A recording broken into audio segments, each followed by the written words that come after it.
तो पिछले एपिसोड में वॉलस्टैग एसगार्ड से बाहर निकला था एक एडवेंचर के लिए, लेकिन ये एडवेंचर इतना खतरनाक होगा ये खुद वॉलस्टैग ने भी नहीं सोचा था। हजारों लोग मारे गए क्योंकि वॉलस्टैग के ऊपर 4 विलन्स ने हमला कर दिया था, पर यह हमला किसने करा ये किसी को नहीं पता। तो आज की इस एपिसोड में हम जानेंगे कि ये हमला किसने किया था। अगर आपने पिछला एपिसोड नहीं देखा तो ऊपर फ्लैश हो रहा होगा या फिर मैं नीचे लिंक डिस्क्रिप्शन पे दे दूंगा, तो इस वीडियो से पहले उसे जरूर देखें वरना आपको कुछ समझ में नहीं आएगा। So without any more wasting time let's start the story.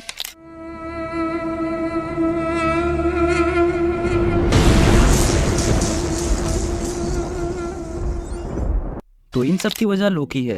ये सारी तबाही वॉलस्टैग पर उन विलन्स का हमला लोकी की वजह से हुआ है, ताकि हजारों लोग मारे जाएं और कसूर एसगार्डियन पर आए। ये टाइम डार्क एवेंजर्स का है, मतलब आयरन मैन और एवेंजर्स ऑलरेडी बैन हो चुकी है, इसलिए लोकी आज़ादी से अपनी कोई भी प्लानिंग कर सकता था। इस वक्त वो नॉर्मन ऑसबॉर्न के साथ इसी ग्राउंड में था। वो कहता है, ये वो तबाही, पागलपन और मौत है जो तुम्हें चाहिए थी ऑसबॉर्न। हमारे आदमी रात के अंधेरे में गायब हो चुके हैं और वॉलस्टैग वो अकेला ही बचा है। मतलब दुनिया ने वही देखा जो हम दिखाना चाहते थे, एक एसगार्डियन हजारों लोगों का मर्डर करते हुए। ये प्रूफ तो काफी होगा ना तुम्हें, तुम्हारी वजह तुम्हें मिल चुकी है। एसगार्ड अर्थ पर बिलोंग नहीं करता ऑसबॉर्न, अब तुम्हें पता है आगे क्या करना है। नॉर्मन ऑसबॉर्न कहता है, ठीक है अब मुझे यहाँ से निकालो लोकी। लोकी ने फिर कहा, क्या तुम तैयार हो नॉर्मन, वो करने के लिए जो तुम्हें करना चाहिए। धुएं की वजह से नॉर्मन का दम घुट रहा था।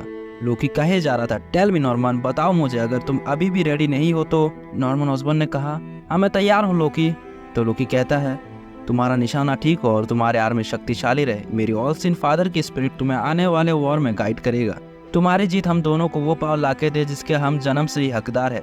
ये सब बोलते ही लोकी ऑसबॉर्न को वहाँ से वापस ले आया और वो वहाँ से चला जाता है। नॉर्मन अब वहाँ अकेला था, पर तभी उसकी सेक्रेटरी उसे आवाज लगाती है, मिस्टर ऑसबॉर्न आपने मुझे बुलाया था, बताइए क्या काम है। नॉर्मन कहता है, विक्टोरी मैं चाहता हूँ तुम प्रेसिडेंट को इन्फॉर्म करो कि शिकागो में हुए ब्लास्ट वाला इंसिडेंट हमारे कंट्रोल में है, हमें पता है वो किसने किया। लेकिन विक्टोरी कहती है, सर आपको नहीं लगता ये बात आपको खुद उन्हें बताना चाहिए।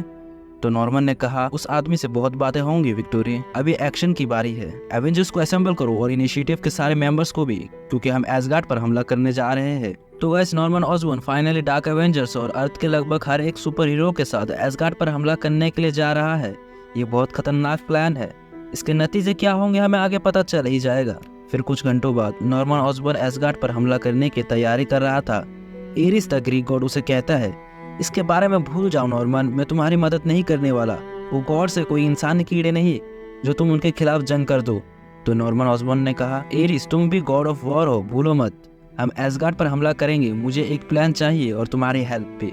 एरिस कहता है, नहीं ऑसबॉर्न तुम समझ नहीं रहे, मैं एसगार्डियन गॉड से बैटल नहीं कर सकता, और हाँ मैं तुम्हें भी ऐसा करने से रोकूंगा पूरी रिस्पेक्ट के साथ। तो नॉर्मन ने कहा, एरिस थॉर अब एसगार्ड में नहीं है, उसका बाप ओडिन भी नहीं है, और हमारे सूत्रों के मुताबिक एसगार्ड अब लोकी के हाथों में है।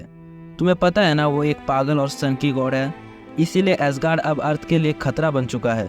इमोर्टल्स की लड़ाई नहीं। नॉर्मन ने कहा, अभी हमारी लड़ाई नहीं है तो फिर किसकी, तुम्हारी। एरिस अब नॉर्मन की बातों से कन्विंस हो रहा था, लेकिन वो कहता है, अगर मुझे पता चला तुम झूठ बोल रहे हो तो मैं तुम्हारा सिर तुम्हारे सूट के साथ उड़ा दूंगा। तो गाइस एरिस फाइनली नॉर्मन की मदद के लिए तैयार हो चुका। कुछ देर बाद एवेंजर्स टावर में।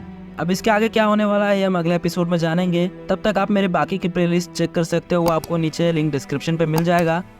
तो मैं मिलता हूँ नेक्स्ट वीडियो पे, अभी के लिए बाय।